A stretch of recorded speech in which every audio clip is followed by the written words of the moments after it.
Classification.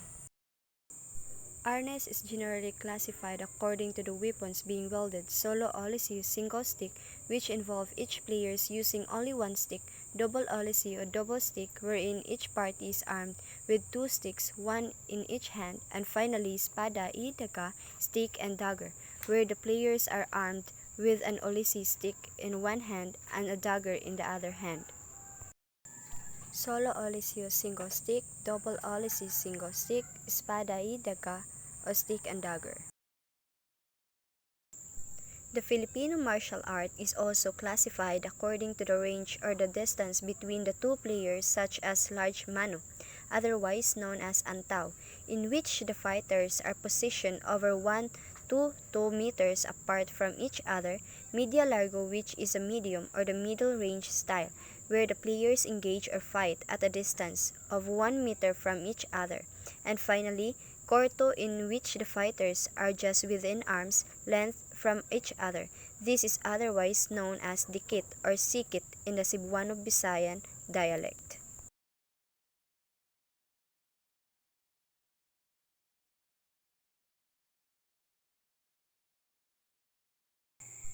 Some masters, however, prefer to classify Arnis as either the classical or traditional style, as distinguished from the modern or progressive style.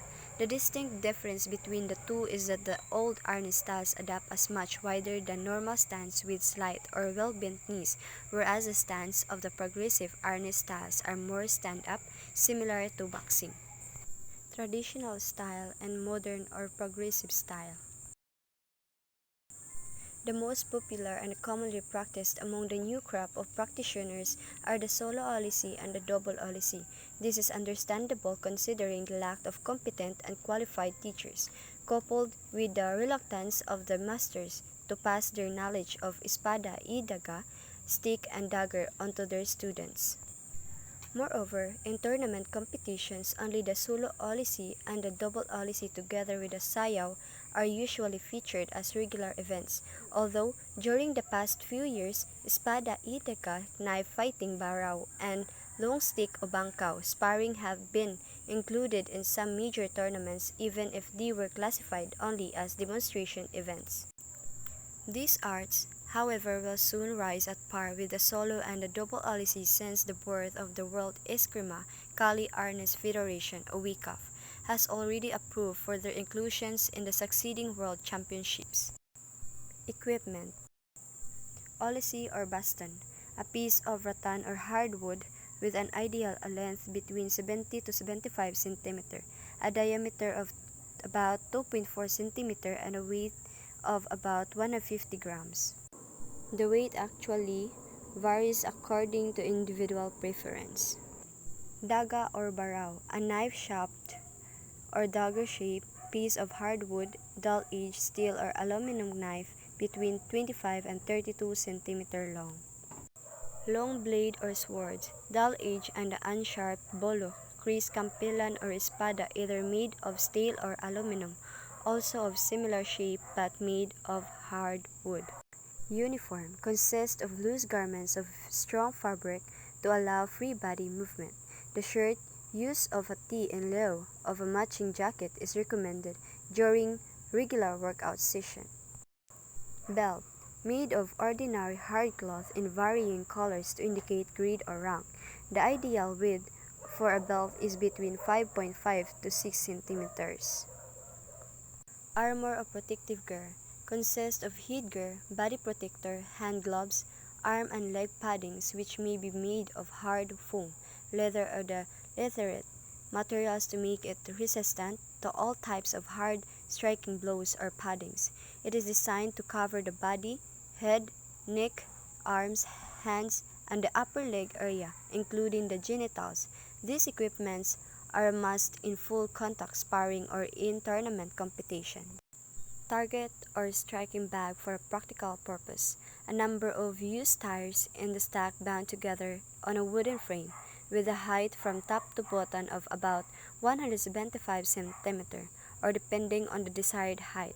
The use of tires is recommended because It is highly resistant to all kinds of strikes or blows, although a striking bag made of heavy canvas-like material, such as those used for boxing, may also serve the purpose, or heavy canvas materials with foam paddings with a wrap around a post may also serve as a good striking bag.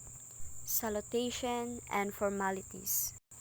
Like other martial arts, Arnis has its own form of salutation known as yuko or pugay.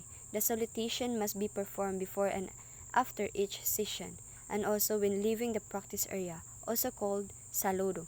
Students also perform it when facing or meeting an instructor or a high-rank personality or dignitary.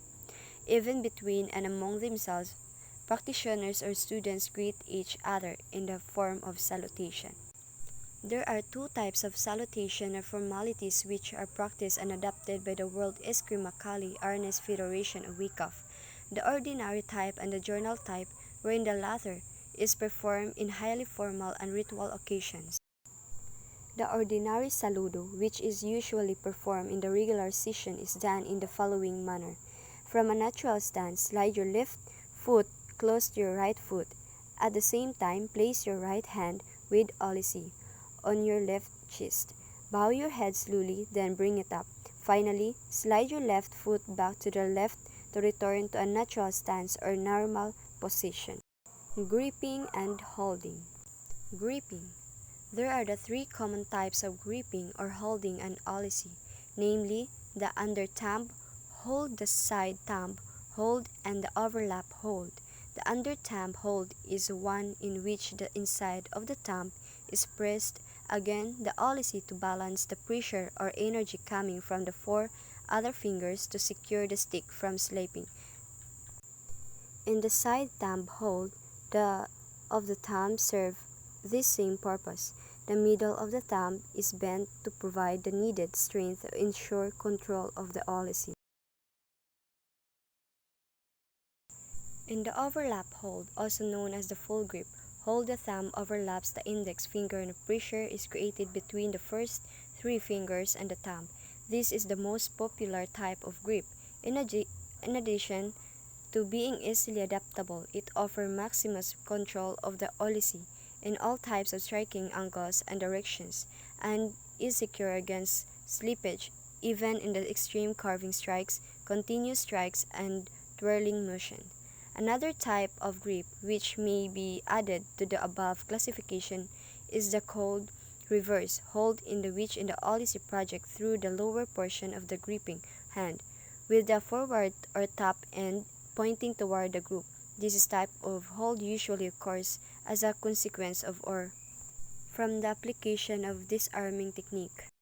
Some 2 inches or more of the olicy is allowed to extend or project from the bottom of the gripping hand. This short end of the stick is called the butt or puño, and its desired length depends entirely on the individual student's preference or convenience. The use of shorter or longer lengths have inherent strength, and the weakness, the longer portion of the stick, is simply called the forward, forend, or top end. Gripping should be firm, not tight.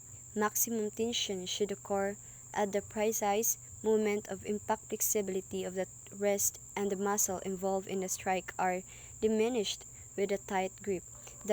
The diminution in flexibility or rotating capability of the wrist causes a reduction of the snapping or whipping energy of the olicy. Since the whipping generates speed and power, especially in close range fighting, wrist flexibility is essential.